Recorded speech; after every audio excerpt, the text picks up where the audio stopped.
L'Inter Milan défie l'ogre Manchester City à Istanbul dans le cadre de la finale de la Ligue des Champions 2022-2023. Analyse des deux équipes, présentation et prono, preview de cette 68e finale de l'histoire de la Ligue des Champions. Allez, générique.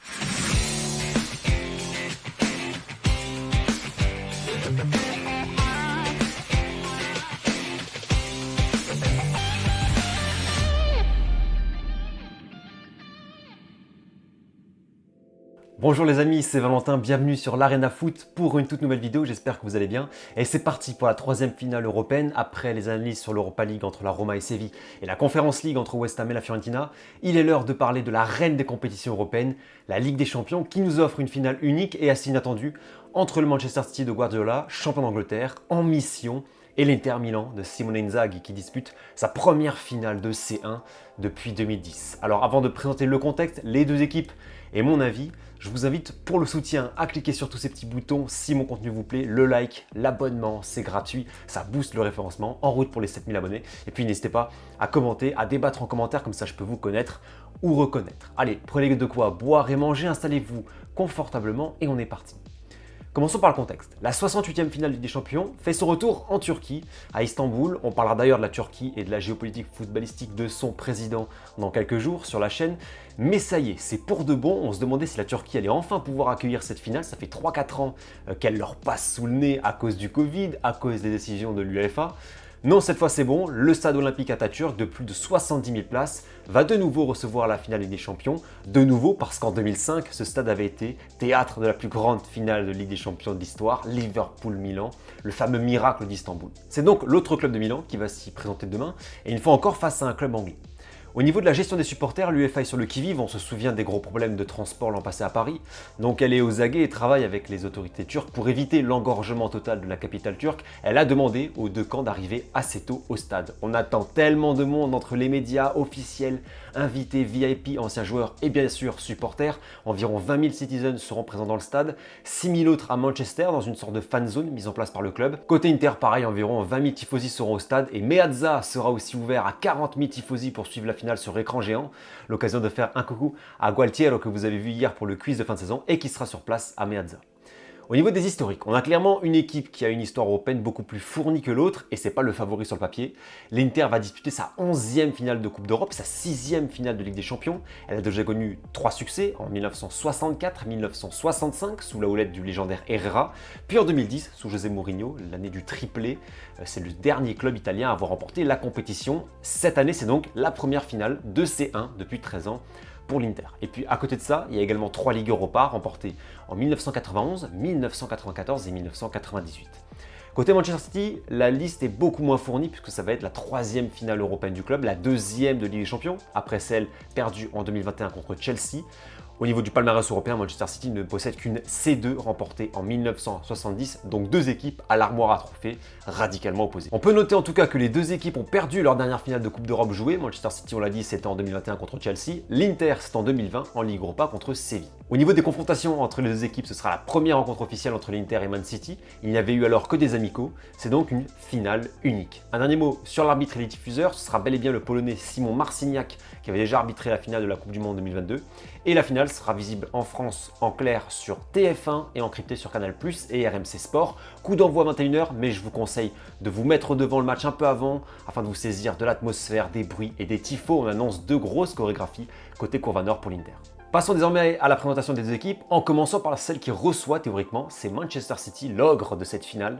Les Citizens ont commencé leur compétition assez facilement en sortant en tête d'un groupe composé de Dortmund, Séville et Copenhague avec 14 points. Ils ont ensuite balayé Leipzig en cumulé en 8e, 8-1 avec ce fameux 7-0 au retour. En quart, Manchester City s'est offert le Bayern, le match aller remporté 3-0 a été très bon, on se souvient de ce super but de Rodri.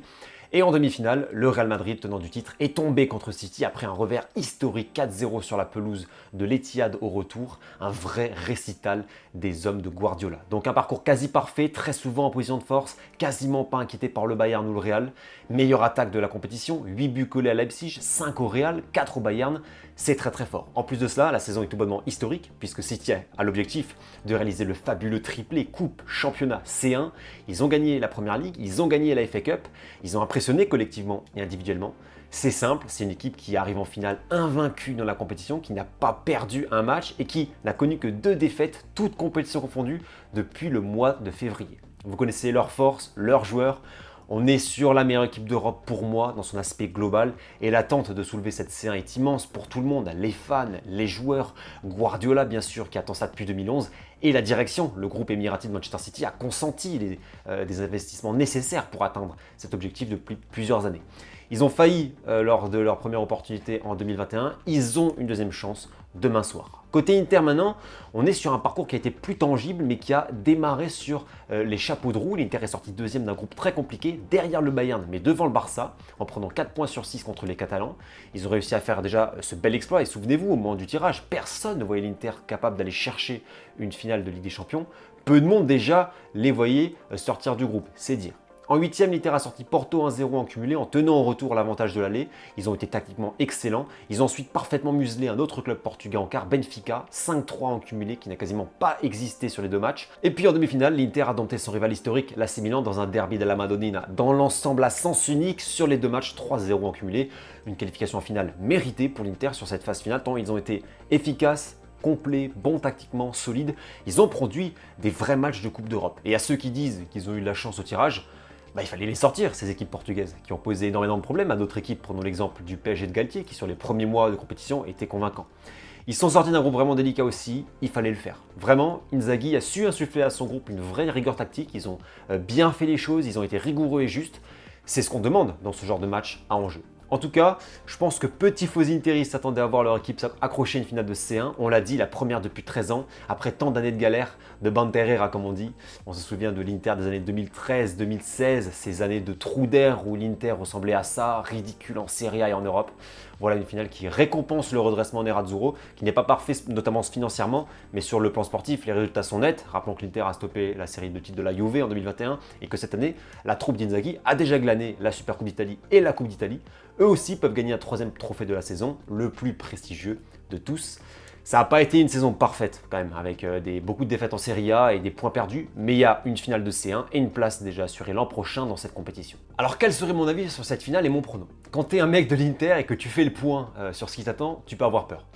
Tu as une équipe qui a gagné une nouvelle première ligue, qui a une armada de folie entre Haaland, Grealish, Mahrez, Foden, De Bruyne et j'en passe et des meilleurs, avec un Erling Haaland qui a été recruté pour marquer dans ce genre de match, une très bonne défense. Tu as une équipe qui veut faire le triplé, ce qu'elle n'a jamais réalisé, elle veut donc écrire sa légende. Une équipe qui a perdu une finale en 2021, donc qui connaît l'expérience de la défaite et a l'expérience de l'échec.